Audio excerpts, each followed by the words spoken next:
Bluff City Media presents the Two Buck Sports Show with your hosts, Rusty Buckets and Uncle Buck. Now, let's get to the show.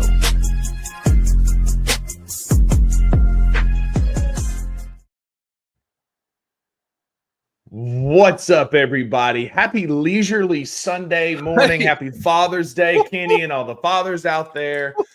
Kenny and I had nothing else to do, so we thought we'd just get on and talk about, how our Sunday's going. Kenny, what's going on, man? Well, let me tell you, man, it's just a low-key Sunday morning, just nothing going on. I was hanging out with my family, hanging out with my kids, and then Shams tweeted. I mean, that's it. I just got back from the gym. I was getting ready to go see my dad for Father's Day, and Drew Gann, the co-host of the Two Buck Sports Show with me, called me and was like, "Have you been on Twitter?" And I was like, "No, my notifications are off." Why? No. He was like, "We traded Desmond Bane," and I dropped the phone. It was just I got to figure this out. Honestly, did you think Drew was messing with you a little bit? Like, ha, ha, ha, April Fools, but it's not. Honestly, what I thought, like maybe a little, but my first thought was, I bet we got fleeced. I bet we got Desmond Bane got moved for just nothing. And Kenny, I don't think I've ever been more wrong about anything in my life than that first thought. Kenny, do you have the details of the trade in front of you? If not, I do.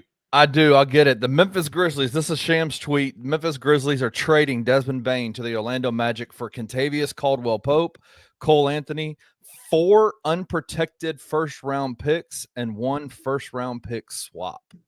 Boom. You listen. For those of you in the comments, if you're on Twitter, come join us on YouTube. Comments are popping off already. Thanks for hopping in here with us early on a Sunday morning. But you can no longer say that Zach Kleiman is not going to stand on business. This is his first big boy trade and the first big trade of the NBA summer. And Kenny, based on the parameters of this trade, I got a lot of thoughts about this, but it doesn't feel like we're done.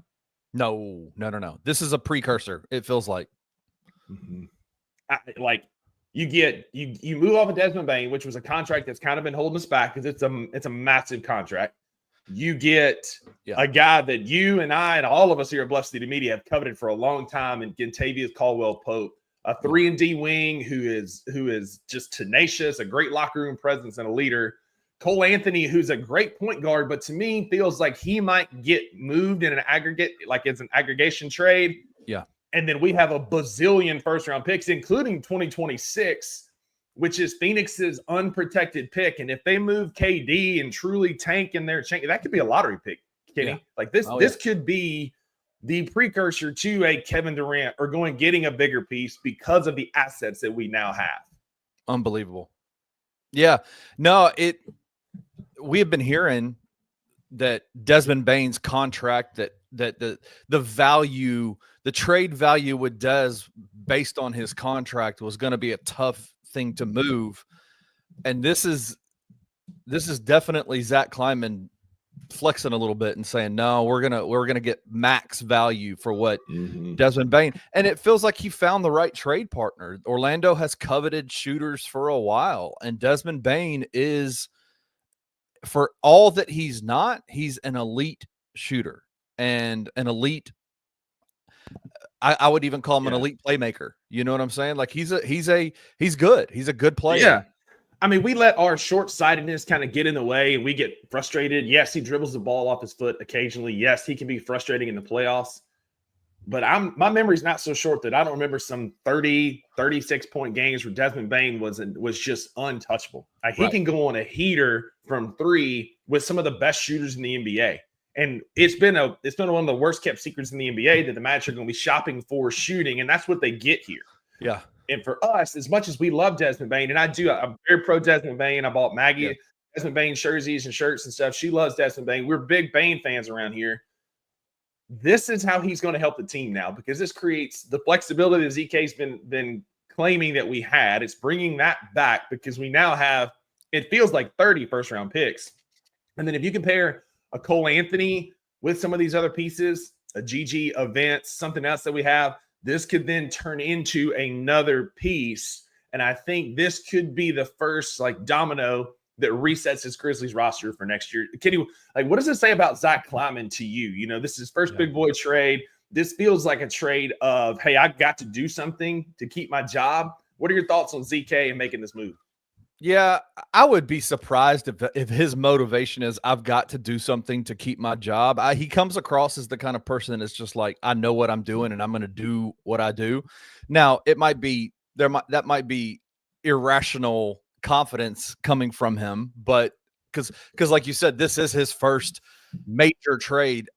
It's not the first major trade he's tried to make. It's the first one that's been successful, and I think that's been the narrative around him is does he have the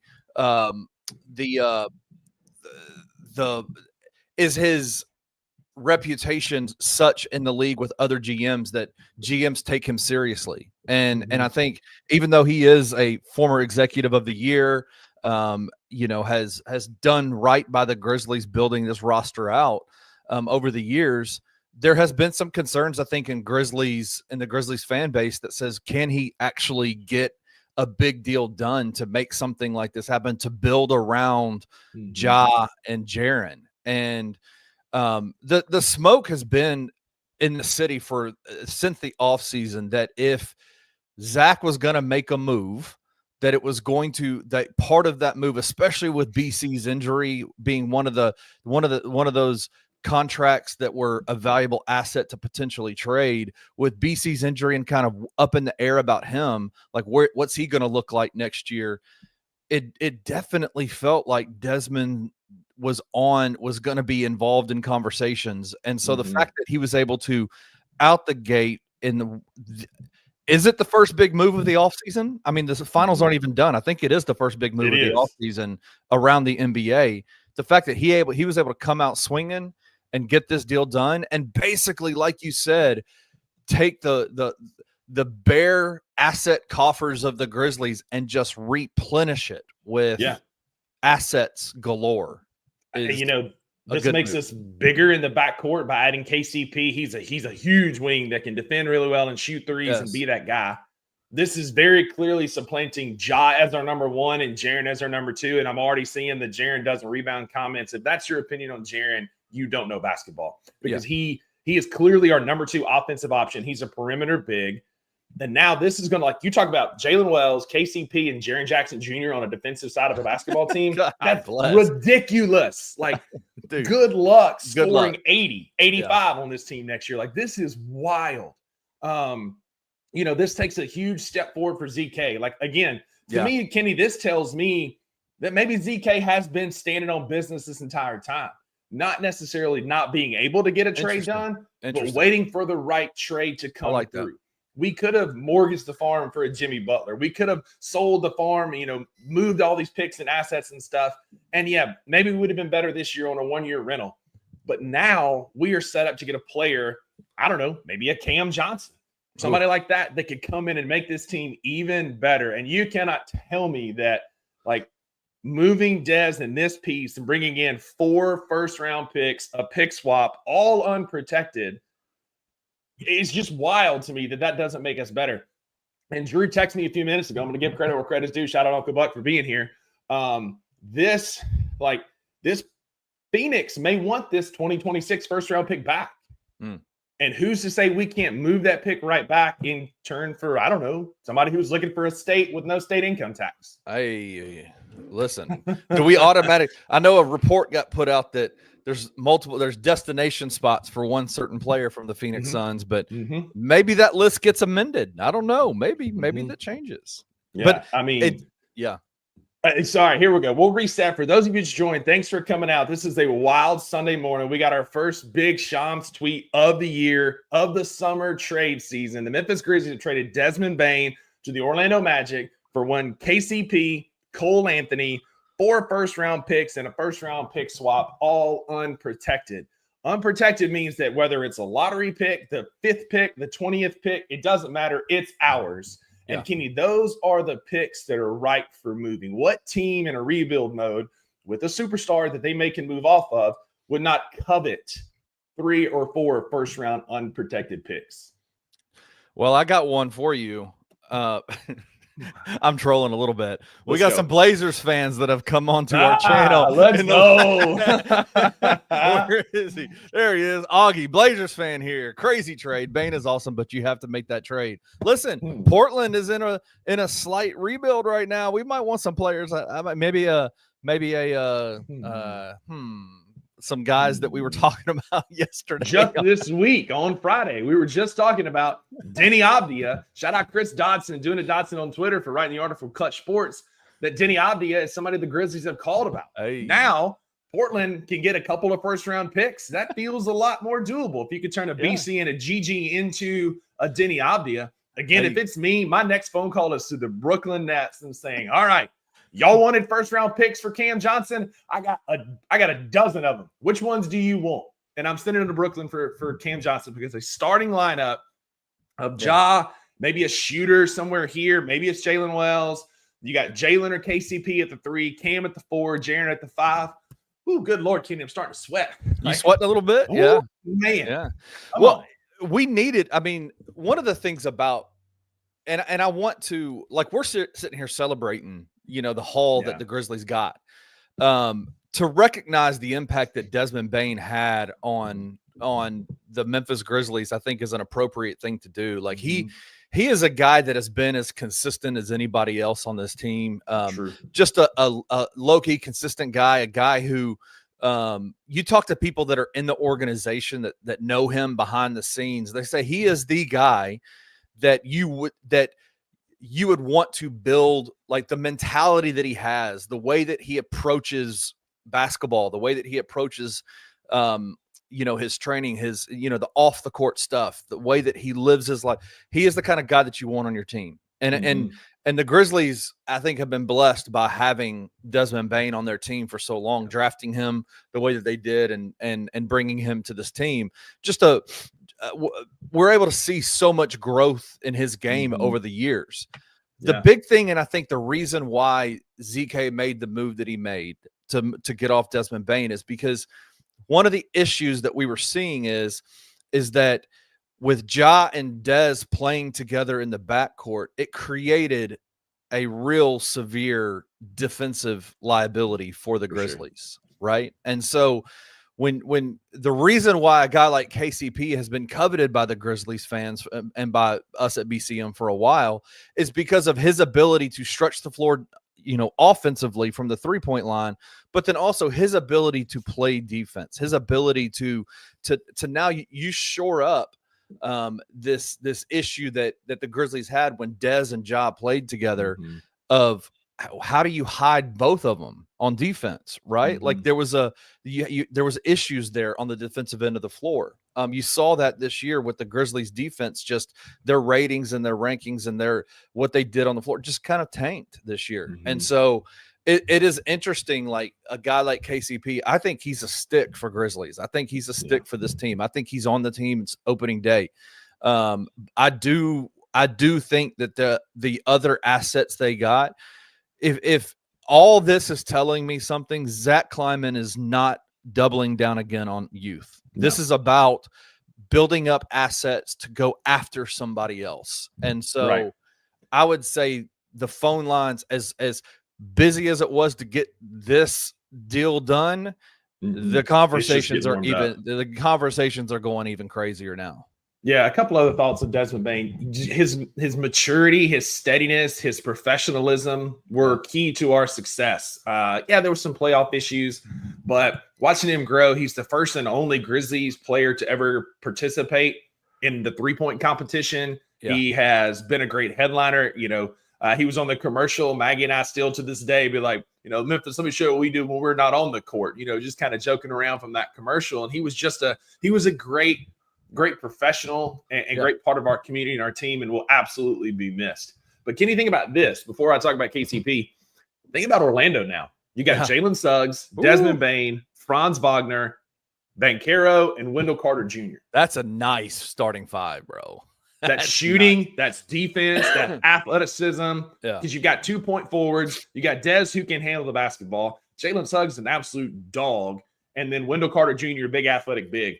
I love it. Like that's a great team. as a guy who has been a low key Orlando Magic fan my Same. entire life, Same. right? And mainly it's because I am from Memphis and I am a massive Penny Hardaway fan, and so Orlando became my team when Penny was drafted there. I love that the Grizzlies made a trade with Orlando and got Desmond over there because I'm going to root for Orlando. Like, I will absolutely root for Orlando, and I honestly think that this Des trade makes them a better team. I think that they're better. I think Desmond's gonna mess around and be an Eastern Conference All-Star with that supporting cast around him. So. Yeah, and he's a good player. And I picked the Magic. Like, I'm gonna tell myself here, the Magic were one of my Eastern Conference Finals teams in my preseason predictions this year because I like what they were building. I like what Jamal Mosley does, but they got bit by the injury bug.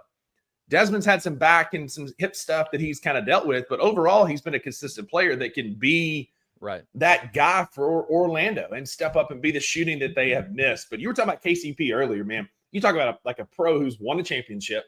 He's played alongside some of the best ever. He is, in LeBron. He's played with Jokic. He's played with all these guys that are just unbelievable pros and know how to win. Kenny, this guy could be our Pascal Siakam. He could be the guy that comes in and gets you buckets, but is that leader. Yes, he's a bit older. He's not in his prime. He's not who he once was. He's but he's 32 still years old. He's still a 3-and-D guy. He's still a 3-and-D guy that can be what you need. We don't need him to be a superstar. We need him to be a glue guy, and he can be that glue guy. This is like an Alex Caruso to OKC, right? Like, he's coming in to be that vet leader who does the defensive effort well and shoots the three ball well. And that's just what we were missing last year down the stretch. Absolutely. The people are saying he's old. He's not old. He's 32. You know what I mean? We can say that that's old in the league, that he's past his prime. But listen, nobody is asking Kentavious Caldwell-Pope to come to the Grizzlies and be one of the – he's not a part of the core three now. Like, he's not the guy. This is clearly Ja and Jaren's team. And 100%. And what have we talked about for years is that the issue that Kleiman, and I think you see the Pacers doing this, you see Oklahoma City has done this, and they're in the finals now, is that they have built around their stars, around their guys, the guys that are the cornerstones of the franchise. They have built very specific role players, good role players that do multiple things. And that's what Kentavious Caldwell-Pope does. And let's just be frank. I think Desmond probably fit that role for the Grizzlies, but he just cost too much. Like, it was going to be obstructed. Like, the way that they needed to build the roster moving forward, Dez's contract stood in the way of that. And so I think it's a good move for Orlando, and I think it's a fantastic move for the Grizzlies. Yeah, I'm looking up the salary table for the Magic because I'm trying to figure out who, like, what. All right, so it looks like KCP is under contract. He has a player option on the 2026-27, so it's a 2-year deal left for him. Cole Anthony, same thing. He's under contract for the next 2 seasons with a team option in 26-27. KCP is $21.6 million both years, and Cole Anthony is $13.1 million both years. So both pretty team-friendly deals that I think we can build around. Let me ask you this, Kenny. Is Cole Anthony a guy that you're going to try? Again, I've seen a lot of things on Twitter that, like, Parker Fleming's already said he thinks he's going to get moved out. Yeah. But what if we kept Cole Anthony and we packaged maybe Scottie Pippen Jr., a few other guys, and moved them? Would you want to do that, or would you rather keep Scottie and move Cole Anthony because he can get you more? I think Cole Anthony gets you more, and so I think you move off Cole Anthony. I think you actively move him. I think that there is a level of what you've got with Scottie, and he's got a really nice deal. What was Scottie Pippen Jr.'s contract? Oh, stupid cheap. I have to look. Hang on. You cheap, right? Keep talking and I'll look at it. Yeah, he's basically takes nothing away from the salary cap. Like, he's just a cheap player. But Scottie Pippen Jr. is super effective, and I think will go down after this year as probably the best backup point guard the Grizzlies have ever had on their roster. And so I would definitely, if it were me and I'm Zach Kleiman, I'm bringing Cole over. I'm sure they brought him over to make the money right, to make the money work. $2 million a year for Scottie. It goes up to 2.7. You keep Scottie Pippen Jr. You keep Scottie Pippen Jr. But if I'm Zach Kleiman, I'm absolutely saying trying to move off of Cole and taking all these picks and packaging whatever deals. But here's the thing. Now you have options if you're Zach Kleiman. Now you have multiple deals you can make. Now you do have you revisit the Mikal? You could revisit the Mikal Bridges thing in New York, man, because like now you've got all the first round picks. Maybe they're going to do some changing around in New York to where you can go get a Mikal Bridges or an OG Anunoby as they're bringing in a new coach. One of those guys would fit in well. Like if we got OG, man, and I get this is just like spitballing. But you talk about a defensive unit, man. Like that's the big thing I see here is that we double down on not youth but defense in KCP, Jalen Wells, and Jaren Jackson Jr. That is a formidable trio. And if we've seen anything, the Thunder are in the NBA Finals because of how relentless they are on defense. Right. And I think this is a huge step in that direction. But you're right, man. The flexibility that's created, we're not double or triple or quadrupling down on youth by keeping these picks. I would bet you my left arm that we're going to move the majority of these picks for somebody else. I know we already had this conversation, but we got some Orlando Magic fans in here. Hey, shout out. Thank y'all for being here. Yeah, thank y'all for being here for real. They're vlog with 2 times saying, bro, Memphis won. Obviously, Memphis won the trade. As the biggest Orlando fan, we F up. Like, what would you say to Orlando Magic fans? Like, what can Orlando Magic fans expect from a Desmond Bane? Yeah, man. Like we said earlier, Desmond is the consummate professional. He's going to show up. He's going to play hard. Consistency is something he struggled with maybe over the last year, but you can look back year over year, and he is a legitimate drive and kick 3-point threat, right? For Jalen Suggs, who does tend to attack or get downhill, or Banchero, who can attack and get downhill. Des is that great kick out option that's going to be available, that's going to be able to shoot, that can solve a lot of the shooting issues that Orlando has done or has had, right? And so Desmond is going to be he's going to be your starting 2 guard, and he's going to be consistent. Yes, again, we had a couple years ago with some back and hip injuries, but if he can get his body right, and he seems to be doing that, man, like Des is going to be the shooting guard that y'all have been missing because he brings professionalism. He's a great teammate. He's a great shooter. He can bring the ball up in situations, maybe not in like high pressure situations because he is a running back, kind of play quarterback and can dribble off his foot some. But Desmond Bane is just an incredible 3-point shooter. And we talked about defense earlier. Last year, he led the NBA for the majority of the season in 2-point defense as a guard. So his defense got better last year. Now, he's not going to be a KCP replacement, or he's not on the level of other people. But this is he's a better 2-way guard than he gets credit for, but he's a great offensive player that Orlando needed. I'll just say this, man. If you're an Orlando fan in this chat and watching this video, on live with us, you were gonna love the Flyby King moniker. That he is downhill Des, man. Downhill Des and FBK, Flyby King. Yes, like sir. This guy's ability to get shots off is awesome. And he can create space where there is none with the step back, like you said, with the up fake to get people to fly by, a side step. Like how many times have we seen that, Kenny, where he's been covered up and one little sideways or back step, and he's got a wide open 3 that he buries, and you get Pete Pranica and BK going nuts on the call. Like, I think Orlando is getting a better player than what they think. And I think Desmond will go there with something to prove on a really, really good team. Again, think about that lineup now that Orlando has with Jalen Suggs, Desmond Bane, Franz Wagner, Banchero, and Wendell Carter Jr. That team, as Chris says here, is nice. Dude, shout out to Chris in the chat from the No Bluffing podcast on Bluff City Media. Y'all, if you're not from Memphis, you probably don't know who we are. Bluff City Media is one of the premier digital media companies here in Memphis. We cover all sports. We cover we stick a lot in the Memphis sports scene, but we try to do it all. So hit that like, hit that subscribe button, come hang out with this man. But as a Orlando Magic fan, a closeted Orlando Magic fan, Same. I agree with Chris. Orlando's going to be nice with this. I've liked him since the Shaq Penny days, kind of quietly, and they got new uniforms. They're bringing the pinstripes back. Like, Orlando's going to be good. But Kenny, think about it. We literally just turned Desmond Bane into 5 first-round picks. The guy who's not an all-star, who's never been the number 1 option. But we turned this guy into 5 first-round picks. I do not want to see any more ZK slander on my timeline anymore because Zach Kleiman just made you talking about money moves, like boss moves, Rick Ross the boss. Like, what a move this was to get 5 picks, Kitty. We talked about it already. I've kind of said out there, I would rather call maybe about a Mikal Bridges or a Cam Johnson. Like, who comes to mind first for you that you'd want to flip these first-round picks to?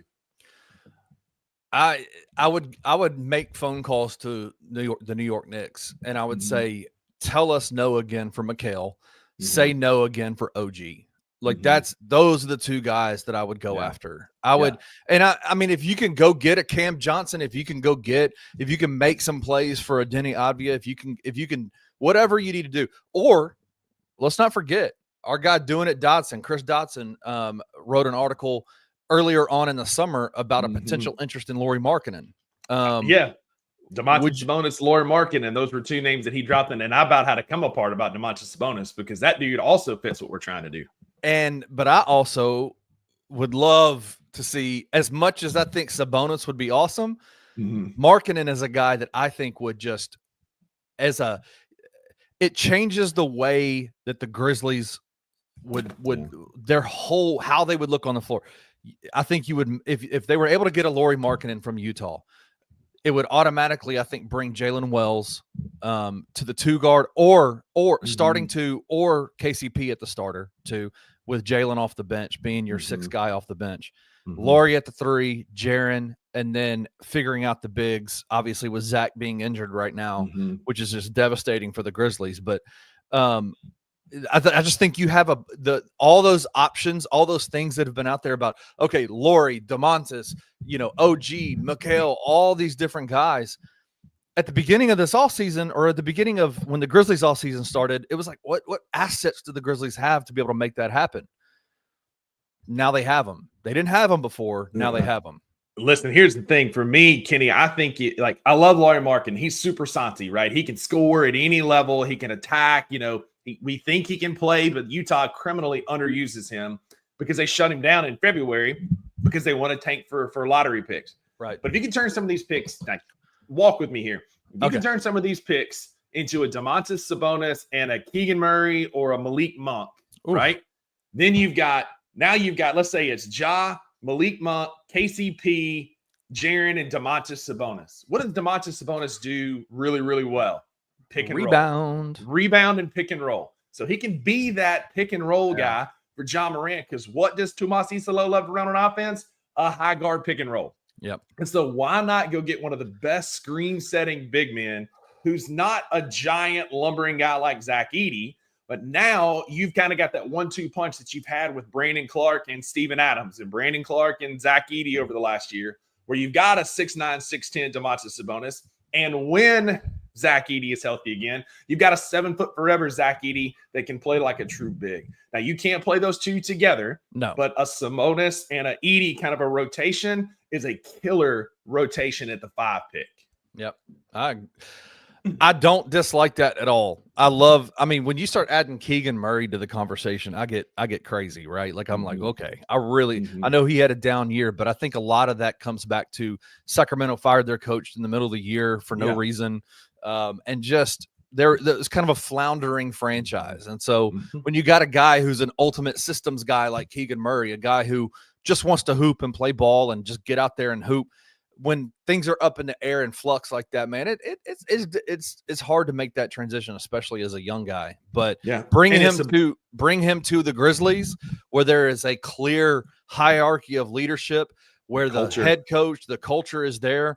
The culture is being set, and I would love to see some things coming out from the Grizzlies this offseason about like kind of what TI is doing over there, because it seems clear this front office, the way that they hired Tomas Isalo, what he does well, alongside Ja Morant and what he does well, there's things are really coming into place for the Grizzlies.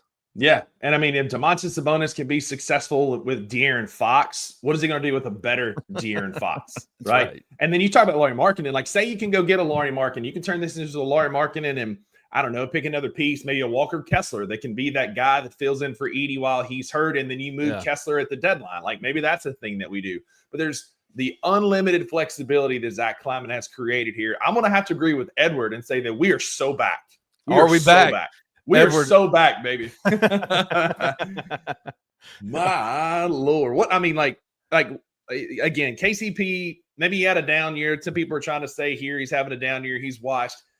What I saw in the moments that I watched Orlando last year, and I watched Orlando a fair amount because of my sneaky fandom of him. I still saw a vet leader who can get you big shots, who can lock down defender, like he's a lockdown defender when you need him to be. And again, just a great presence on the team. The difference is what are going to be the expectations for KCP in Memphis compared to what the expectations were in Orlando? What did Orlando need him to be, and what does Memphis need him to be? They don't need KCP to – Memphis does not need KCP to be what Orlando needed him to be. And so they needed veteran presence with defensive-minded capabilities and a three-point threat. And no matter if you have one season where your numbers are a little bit down, he is absolutely, until the day that he puts the jersey away and retires from NBA basketball, will be a three-point threat. He just is. I mean, he's got, his reputation is what it is. Yeah. So, I mean, last year he shot 34% from three, but again, he was probably pressed a bit more last year to shoot more than he needed to or be a different role because of the injuries. The year before with Denver, 40% or 41%, 42%, 39, 41. Like, the guy's a consistent three-point shooter, and he can get us buckets when we need him to. Honcho brings up a good point here, but what about who scores when Ja's going to get hurt? I think that answer has been pretty resoundingly Jaren Jackson Jr. I think that's going to continue to be the option. Like, again, there's clowns out there that want to have beef with Jaren because he doesn't rebound. I don't care about that. He's not a rebounding big. He's a perimeter big. That's what he does. And if you can't see that, you're just not watching the right sport for you. Go watch cricket. But I think if you can get Jaren in that number 2 role, the true number 2 role, and we're clearly not done. Like, KCP is a good three-point option, Kenny, but we need another guy at that 2 guard that can shoot. We're not done. Again, the sky's the limit now with 5 unprotected first-round picks, in addition to the first-round and second-round picks that we already have. Like, again, if Cam Johnson wants 3 first-round, or Brooklyn wants 3 first-round picks for Cam Johnson, you got it. If the Knicks want 5 first-round picks for Mikal Bridges, you got it. If you can get OG for 3, you got it. Like, the flexibility to go get a guy who can score and be what this team needs. ZK has always said that he covets flexibility. That's like the number one thing that he needed. And like, brother, like we went from we completely screwed our flexibility at the trade deadline. There's an absolute just nightmare at the trade deadline, and all the rest of the season, all of our shows here on Bluff City Media. Give us a like and subscribe if you're new here. We're bemoaning the fact that we gave up that flexibility only for us to not even make it to the off season. And now we have the most flexibility in the league. It's crazy, man. No, it's so funny. I laugh when you said that, because if you listen in the 1.5 times that Zach Kleiman talks to the media during the seasons, that is the one word that he uses. He loves flexibility. He loves being able to kind of get into that kitchen and have multiple different ingredients to throw into the pot and try to make something happen. Right. And this is what he's done here. Edward came in. I think he's a little bit late to the program, but he says, no way we're keeping Cole. I wouldn't. I think you absolutely try to move off him. I think you have a steal in a backup point guard and Scottie Pippen Jr. I think you absolutely keep him. He doesn't hurt you salary wise. He's clearly an effective player when he's out there. And I think what you also do is I think this honestly benefits him, because it gives him the chance to kind of really settle into that backup point guard role and not have to then come in and play alongside Ja. Or does that make sense? Like, I think it allows him to play in the role that he's supposed to be in. And I couldn't disagree with this more. Like, flexible is not a weaker team, because we're not playing basketball right now. We don't play basketball till October. So flexibility in June can create a much better basketball team in October. Yes, I agree with everything you just said. You can keep, why keep a $13 million backup point guard when you can keep a $2 million backup point guard who was, Kenny, was he the best player in that Thunder series after Ja got hurt? I think the answer is a resounding yes. And so if you can keep him for $2 million, you move Cole Anthony, you've got, again, let's think about this. We own our first round picks from next year and beyond, and we have 5 other first round picks. So literally like 10 first round picks that we can mess around with. And I know there's limits on first round picks that you can move, but like, we're super flexible in June. And I think that's going to make us a better team come October. Again, we're not playing basketball right now. So what? We need this now. I got a real issue with some of the things that are like, and I don't want to just call this person out in the comment section the entire time, but like, Honcho, I just think we see different things, bro. Like, don't think we're going to trade for a big fish. I think this is a soft rebuild. Like, what's a rebuild, Rusty? Like, what's a soft rebuild? Like how is getting off a really bad like listen, as much as we love Desmond Bane, yes, he had a negative trade value with that contract that he had, right? Negative trade value. That was the word around the league, is that it was a bad contract. And Kleiman was able to turn it into, is it 4 or 5? I don't know the numbers. Is it 5? It's 4. It's 4 first-round picks and a first-round pick swap. So it's 5 first-round picks. Unprotected, Rusty. Unprotected. Like that's the key here. Dude. Like just like the likelihood, people have said it, the likelihood, yes, Orlando's probably not going to be in the lottery, but it's still a first-round pick.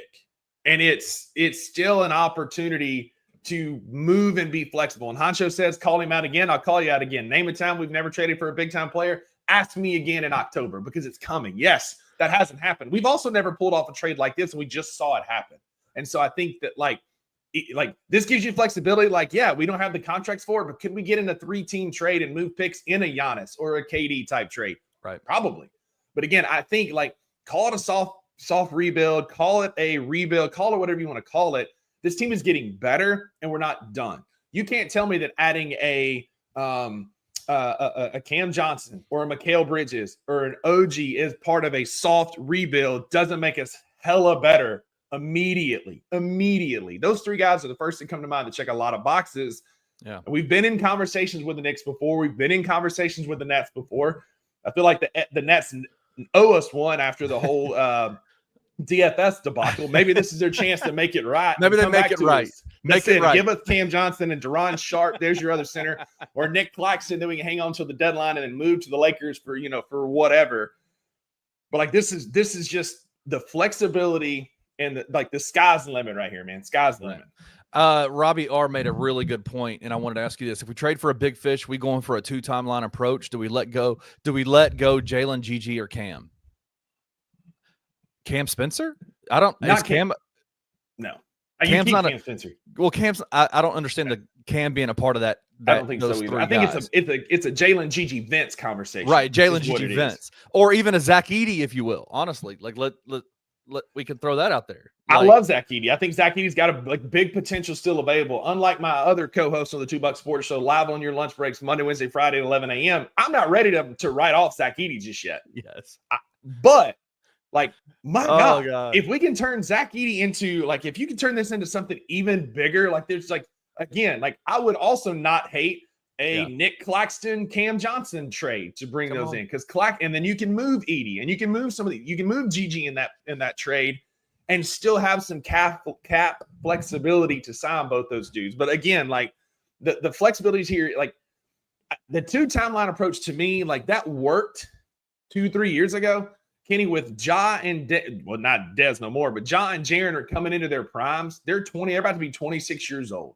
Like, they're in their prime. Most players start winning their championships in 27, 28 years old is what I'm getting at. They're in their primes now. They're coming into that championship window. Like, I think our timeline is now. And if you can build like a little background timeline, it's a happy accident. But I'm like Chris. Shout out Chris again, No Bluffing Podcast. Live on Sunday nights, drops on Monday. Here on Bluff City Media's YouTube page, on our X. Y'all give us a follow if y'all are here.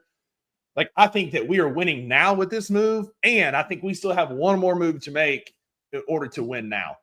I would say, I would say that the role in which the guy that I'm thinking of mainly out of those 3, those 2 timeline approach thing that he talked about, the 3 guys that he talked about, is Jalen Wells. Jalen Wells to me is the one link between the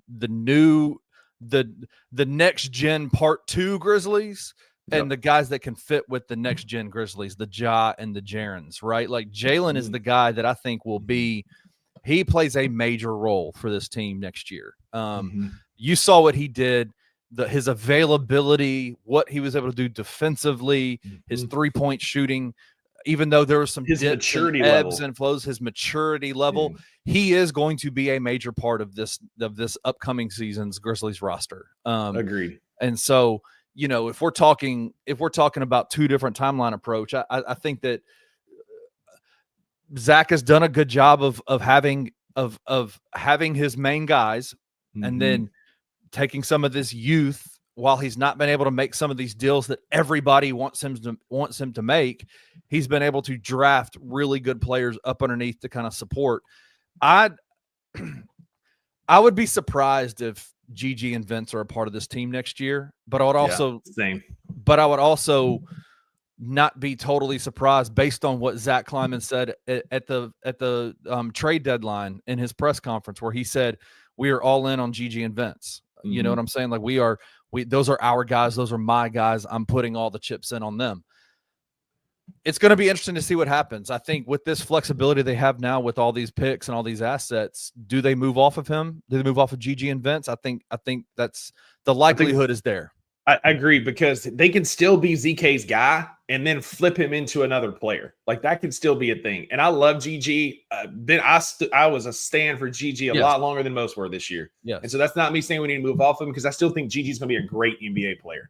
But he's just, you talk about the two timelines, he's not anywhere close to a John Jaren timeline right now. He is several steps down the road. Right. I think Jalen is a very vital part of our future, but I think Vince and Gigi just got a lot more expendable, especially now that we have this flexibility. When you can, if somebody's wanting a prospect player, you can throw up Gigi Jackson Jr. as an option that he can go and be that prospect player for him. I got some more color on the trade. So Brett Siegel, NBA, tweeted out that the 2026 first from Phoenix was traded to Orlando as a swap where the Magic would get the least favorable of a Phoenix or Washington pick. So now that pick is with the Grizzlies. And so that 2026 first round pick that's unprotected, it's a pick swap, and it'll be either the worst of the Washington Wizards or Phoenix Suns. Kenny, that could be a top 5 unprotected pick in next year's NBA draft. Dude, Kleiman gangstered on this one, man. He's in the kitchen cooking, man. Shout out Migos. He is in the kitchen, man. And like you talk about, like maybe the Orlando picks aren't that great. Sure, they're going to be a good team next year, but that one's going to be a top 5. That's going to be a top 5 pick. Wow.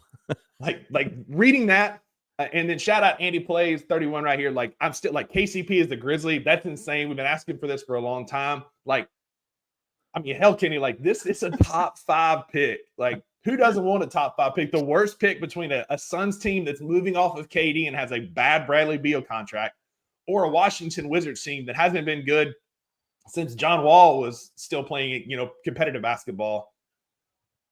Oh my God. Like this is the pick. This is the pick that you can move for somebody big. Whew. I still got to wrap my mind around that. That's crazy. That is crazy, man. Again, can we bring back, is King Kleiman back? Is King Kleiman back? He was King Kleiman for a while with all his draft picks. And even so after drafting Jalen Wells, but he lost that moniker this year at the NBA trade deadline. I was one of the first ones to say it. You move Marcus Smart, and you have to get rid of our first round pick to bring him back. But King Kleiman is back. It's him sitting on the throne, with the cock crown. Like King Kleiman is back. I ain't slowing down, Chris, because this is the first move of many. You can stay on that side, sipping that Haterade, man. Stay on that side. Chris is that man. I don't know what I want to ask Chris. Chris in the comments, tell us, what does Kleiman have to do outside of what he just did? We're moving the goalposts. We got to move now. Like we made a big move, but that's not enough. Now we got to move the assets. Now we got to move them. Now we got to move keep that goalpost right there, Chris, because when he moves these assets for Cam Johnson or Mikal Bridges, just know I'm going to be insufferable. Well, no, I'm going to invite Chris to come on to the $2 Sports Show. Oh, yes. At 11 a.m. on Monday, Wednesday, Friday. And I want to hear a mea culpa. I want him to go, you know what, man? I want him to say just King Kleiman, man. Just come in and say King Kleiman. What I'll do, Kenny, like I'm going to bring you on, Chris, the $2 Sports Show. Y'all go hear it first. It's going 5 days a week here very soon. So, Kenny, Chris, you'll have your pick of the days. And, Chris, I'm going to put you on stage by yourself. You'll have the whole platform to talk about King Kleiman. Just know that's coming. Appreciate you, brother. Hey, a name that keeps coming up, Kenny. I want to ask you about it. He's expensive as hell, and I don't know that he fits. But would you call Boston about a Jaylen Brown since they're wanting to create some flexibility? Or maybe for me, I think Derek White would be one I would absolutely call about, or Drew Holiday. But would Jaylen Brown or one of those two be guys you would also consider? I would be surprised if Boston got off Jaylen Brown with Jason Tatum's injury. And so, or do you think it's more of an opportunity for them to truly blow it up, take it down year, like take a lap, and then build around Jason Tatum for the future? Yeah, I don't know. I really, the names that interest me off Boston right now because of what the Grizzlies need for or because of what they have already and because of what it's clear they need to be able to, I think, take that next step. A guy like Drew Holiday or a guy like Derek White is what really intrigues me about the Boston Celtics. Adding a Jaylen Brown absolutely would be, I think, but he automatically comes in and changes the hierarchy, I think, for the Grizzlies. And so I wonder if that's something that Kleiman would even try to do. Does he want to do that? Or has he fully bought in, gone in on the fact that John Jaren are cornerstones and we're going to build everything else around them? And so if the question is do you want to change the power structure of the Grizzlies? Then I think, yes, you go after a Jaylen Brown.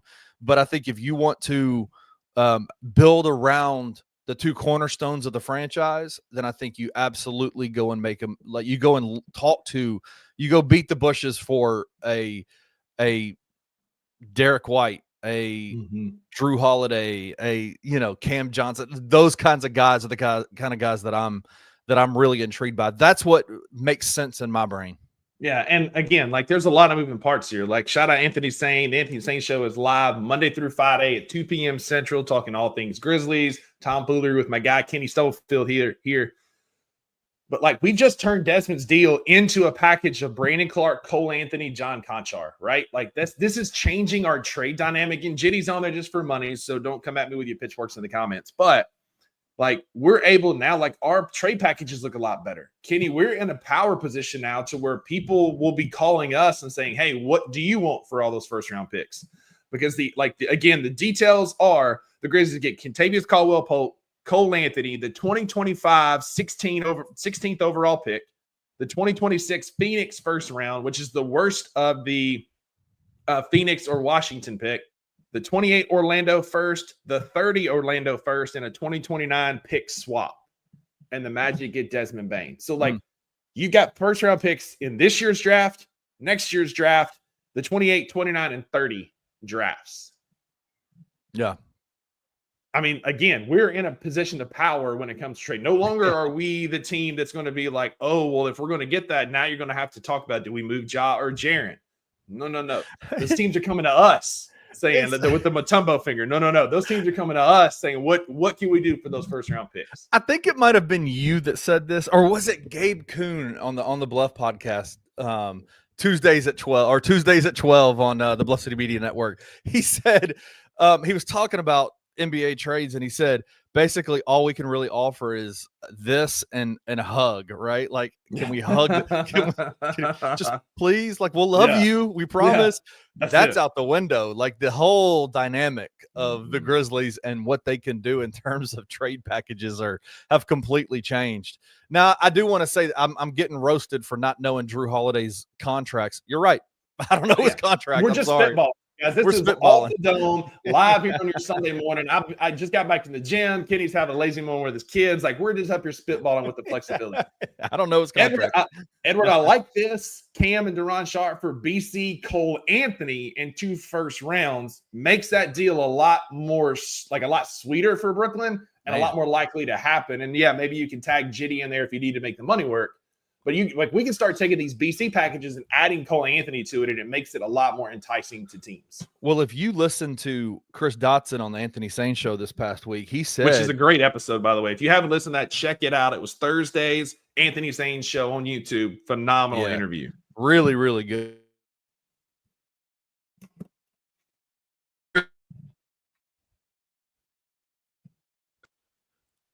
We still here? Yeah, you kind of faded out on me there for a second. Yeah, I think you're back. Back. Am I back? A little pixelated, but we're back. Little internet issues. One of the things that Chris talked about was that the package that before all of this has been before all this happened today with Desmond Bane, the package that everybody knows the Grizzlies have been offering is a Brandon Clark Jitty package. And so those two names have been in every single trade call that the Grizzlies have made. And so now with this deal, that little package of Brandon Clark and John Conchar automatically gets sweetened by other assets. So that becomes bigger, right? So. Yeah. I mean, you got Desmond Bane. Again, we can't say enough about Desmond Bane, what he means to this team. He's one of the best shooters in Grizzlies history. He's one of the best free throw shooters in Grizzlies history. He leads the Grizzlies all time in 3 points attempted per game and made per game. And so, I mean, we've moved off of a guy who was a franchise corner and a core piece for a long time. Yep. But by doing that, as you just said, we have made our trade flexibility like not just 1 or 2, but just like step miles better than what it was when we went to bed last night. Like you said, I saw trades this week, Kenny, on Twitter. I still can't believe that X.com is a free app. But I've seen like trades where we were moving Jitty and Gigi and Brandon Clark and a couple of picks and bringing back Giannis and bringing back all these wild things.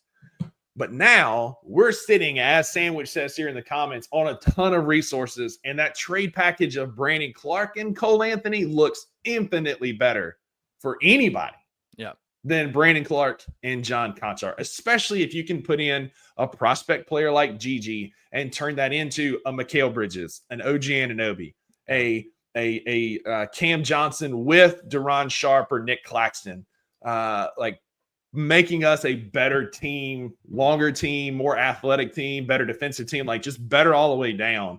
But it will always, as Sandwich says here, always be nothing but love for Desmond Bane. Will never be anything but love for Desmond Bane.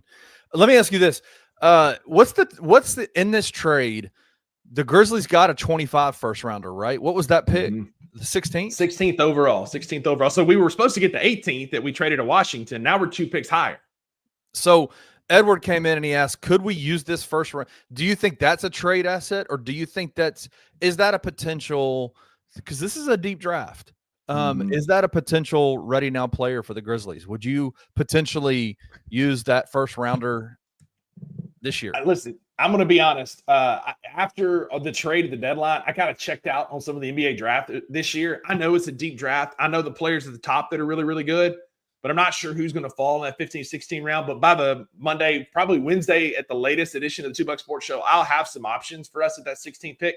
Because I don't hate it in a deep draft. Like at this point, now that you have assets to go move, Kenny, I don't love the idea that we traded Desmond Bane for Cole Anthony, KCP, and then we draft somebody and that's our haul out of this. Yeah.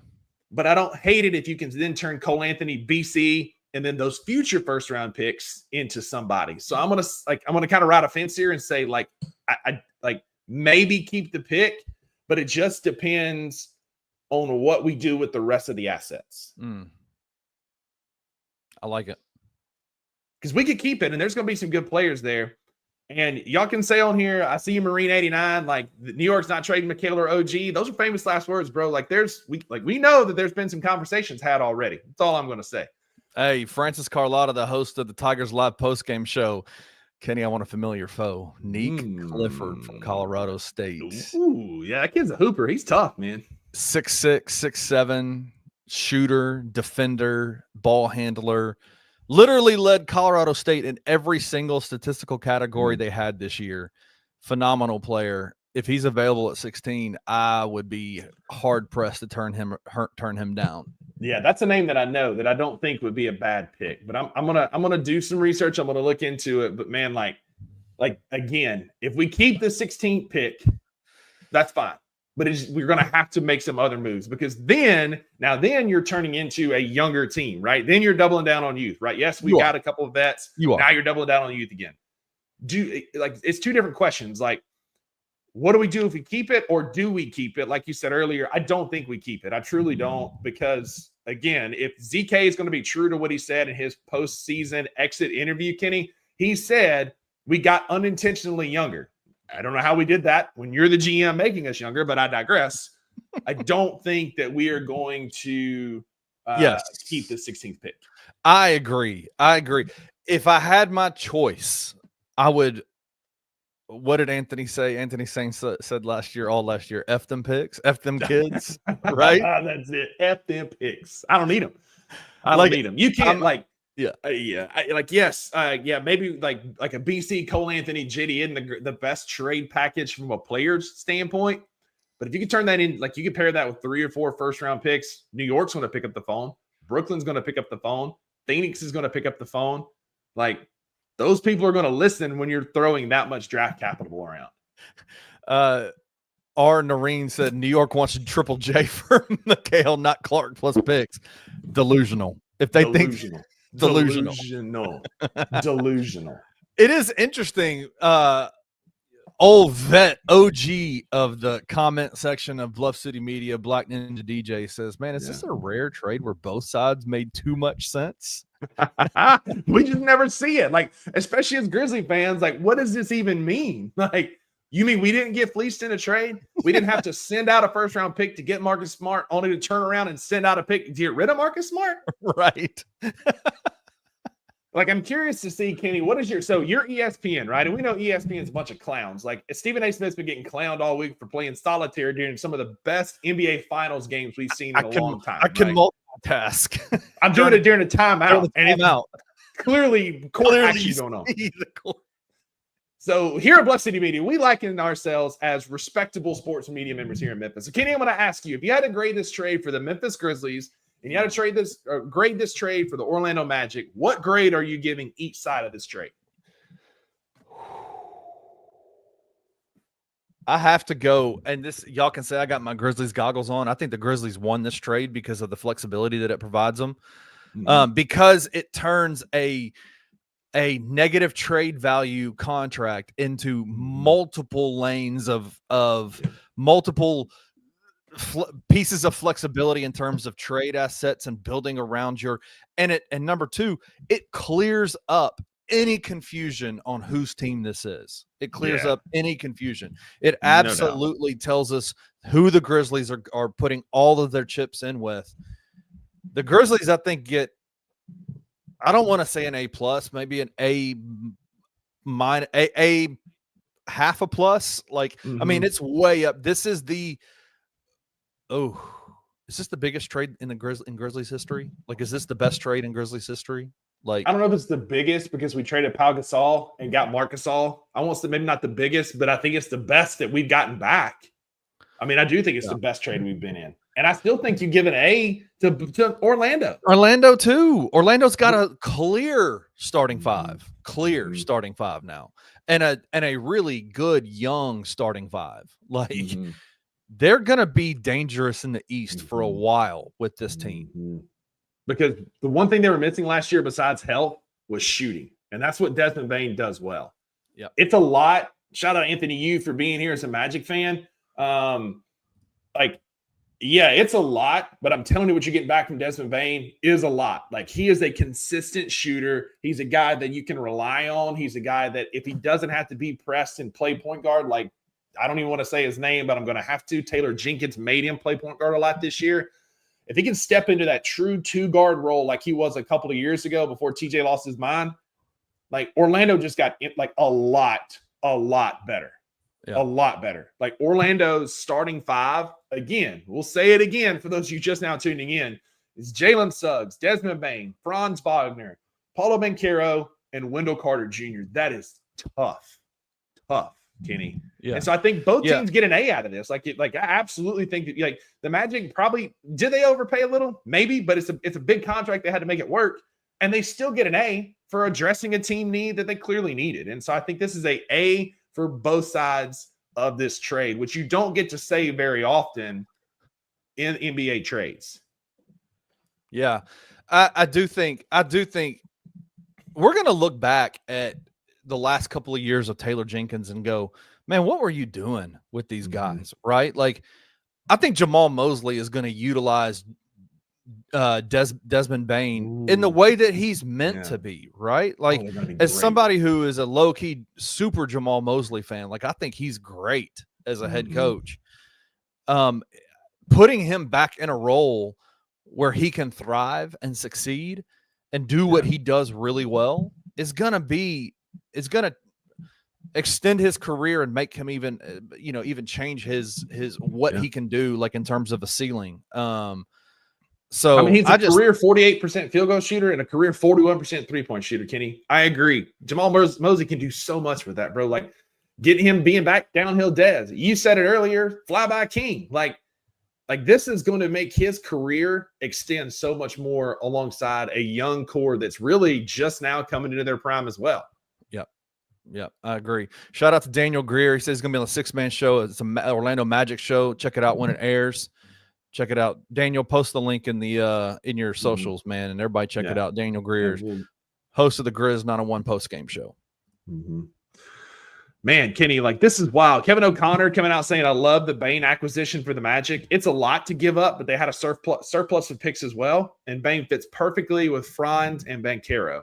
But he also says that can't wait to see what the Grizzlies do with all this draft capital.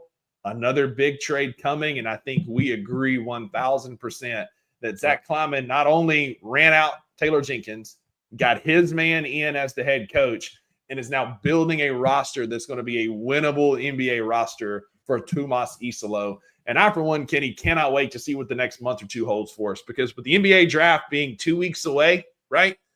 I don't think we're done. I think the 16th pick gets moved prior to the draft. And with all the smoke around KD, is that something that we move and go get KD?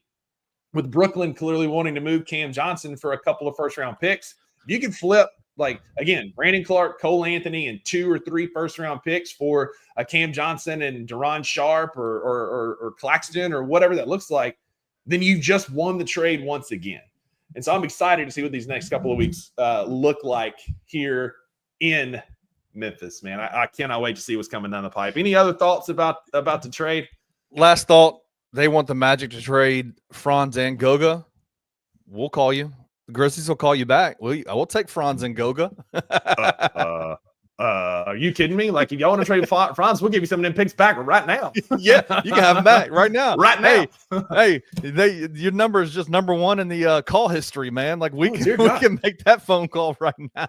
The ink ain't even dry on the last trade, and we'll send them picks right back. Them picks, right on Give back me Franz Wagner and Badazzi right now, man, because Goga can fill in until Edey comes back, and Franz Wagner on this team, bro. What, man? Shoot.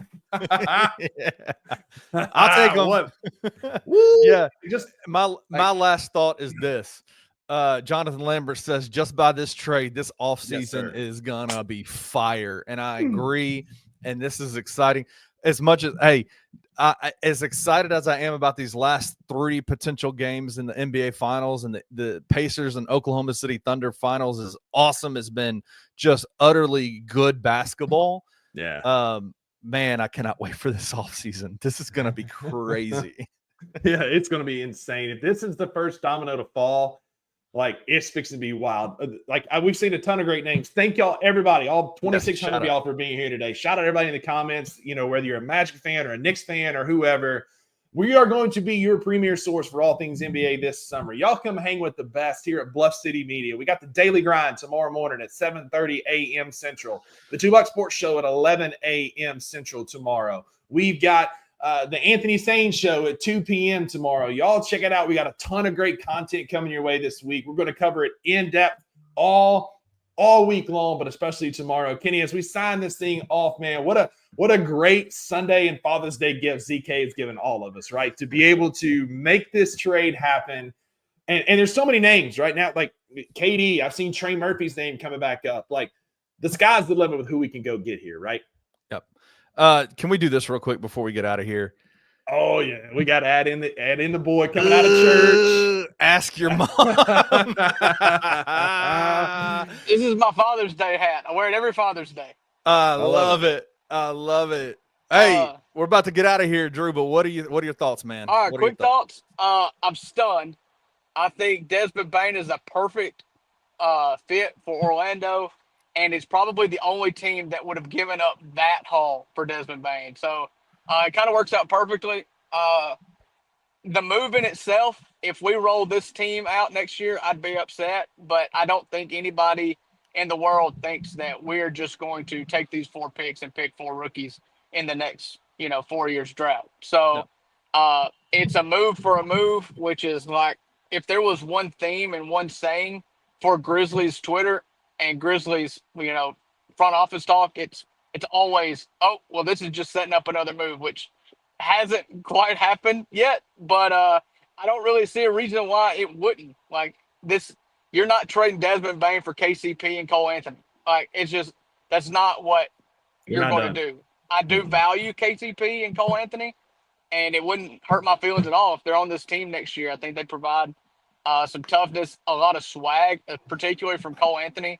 I will forever cherish him going Mo Bamba, So I love that, and it wouldn't hurt my feelings at all to see them be on the Grizzlies next year. But you look at those 4 first-round picks, including the number 16 pick in this draft, and next year's Suns 26 pick, which is got to be like a top 5 pick. I mean, you're thinking like a high lottery odds for that. You can go and make a lot of people say no, and you've got all of your own first round picks except for this year's. So go big game hunting. Obviously, if you could go get Giannis, I mean, I would trade everything for Giannis. But outside of that, I mean, just go pick your guy and go make somebody say no. You've got a expiration date, I think, because especially when you're including this 25 pick that happens next week, I feel like if you want to include that in a trade, it's best to include that in a trade before you can assign a name to that. Like, a lot of people may want the 16th overall pick. Not everybody may want Neat Clifford. You know what I'm saying? So, have if you're going to shop that, have you seen Neat Clifford play? I mean, he is Memphis Tiger fans know better than anybody, I think. So, we do. We do. Yeah, I would absolutely make that trade. I would not include Phoenix's 2026 pick unless it's for like Giannis. Like that pick is, you're talking about number 5. It's if you tell me one team that's guaranteed to have like top, a 14% chance of the number 1 pick, Phoenix may be one of those Phoenix teams. may be that team. Yeah, because I don't think anything's off the table. They have nothing. They're gonna ship off KD, and I love Devin Booker, but you've seen Devin Booker be on a team that gets a top 5 pick before. So that's the only thing I'd be like, I don't know. But obviously, I saw where Fast Break Breakfast. He tweeted out that may be a 3-way pick swap kind of thing. So I think we may need to do a little bit of research on that 26th pick for Phoenix. But we talked about that earlier. It's the worst of the Suns or Wizards. Whichever team is worst, that's the pick that it is. Boy, that'll be a race. That's what I'm saying. It's almost guaranteed top 5 pick, man. Yeah. So, anyways, I love it. I immediately got the Shams notification and called Rusty, and I think I woke him up. No. But I was like, get back from the gym, bro. We couldn't wait to get on here. Like 4 first-round picks is a haul, and Orlando could afford it. I love it for Orlando. I love Desmond Bane. Yeah. But I love it for Orlando, and this trade is only going to be as good as what you can get for the 4 first-round picks you've got in your arsenal now. So that's it. Hey, by the way, go ahead, Rusty. I was going to wrap it up. What were you going to say, Kenny? Yeah, I was just going to say, every Monday, Wednesday, Friday, you can see both of these 2 lovely gentlemen on your airwaves on the Bluff City Media Network. 2 Buck Sports Show at 11 a.m. live Monday, Wednesday, Friday. And I need you to promise me something, Uncle Buck. I need you to. Yeah. I feel gypped. Like, why do you let all your church friends see the chest lettuce, man? Like, you need to open it up for. Hey, let me tell you something. I had it buttoned up a couple more buttons, but they forgot to turn the AC on in this church house. And I looked over at the pastor, who's around my age. We're friends. And I was like, hey, buddy, like it's 100 degrees in here. And he got that thermostat on his phone. He said, yep, nobody turned on the AC this morning. So, of course, by the time you pack in 200 people in here and it's 78 degrees, it immediately goes to 95. Sure. And I'm unbuttoning my shirt. So. I love it. Well, hey, y'all tune in tomorrow at 11 a.m. That show's likely to go 2 hours because there's so much to unpack here, so much to talk about. 2 bucks y'all at 11 get to look at the minivan, the legendary minivan. Here we go. Drew is on at 7:30 in the morning. The Luke on the Daily Grind talking about this trade. We're going to cover it in depth. Thank you for being here, Kenny. Drew, comments were popping as always. Y'all hang around. If you haven't already, like, subscribe, and come hang with us. We are your premier destination for all things NBA this summer. Go Grizz. Ask your mom. Thank you for tuning into this episode of the $2 Sports Show. If you enjoyed this episode, subscribe to Bluff City Media's YouTube page, like this video, and leave a comment. We will see you back here in a few days.